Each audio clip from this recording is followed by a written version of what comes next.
I see families desperate not to have an autism diagnosis for their child because they don't want their child to have autism and to have a serious neurodevelopmental disability. Parents, like even including myself, will sometimes spend months and years in denial. They aren't out there trying to game the system. In fact, it's very, very hard, and it's becoming harder. This is what people don't understand. It's becoming harder for even families with very severely autistic kids to get even basic, education services and other benefits.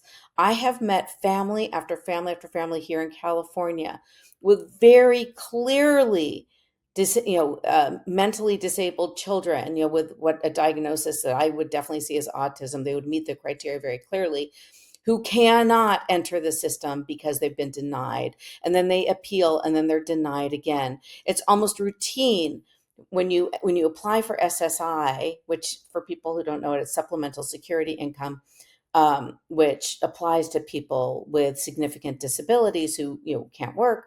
Um, it's routine for these people to be denied. Routine, unless you're very, very, very substantially disabled. My kids weren't denied, but they can't even talk, right? They can't. Their IQs are in the 30s, right? They're not even close to marginal.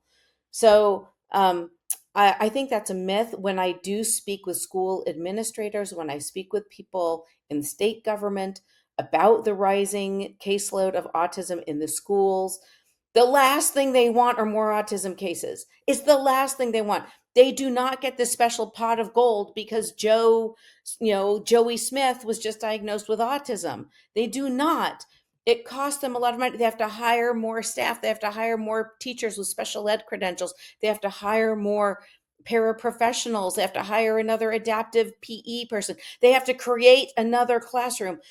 I've talked to school districts where year after year they've had to add more and more autism specific classrooms because the population of kids who cannot benefit from the standard curriculum are entering the system and in unprecedented numbers, and they need to provide more and more specialized instruction.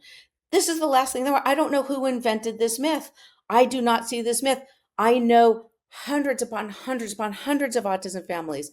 I've interviewed, I can't even count how many people, right, in the community who serve this population. This is not true. And we have to, there was Wall Street Journal actually ran an op-ed kind of asserting this as the reason for the autism rise without any data, not a speck of data to support it. It's really absurd, and we have to get past it.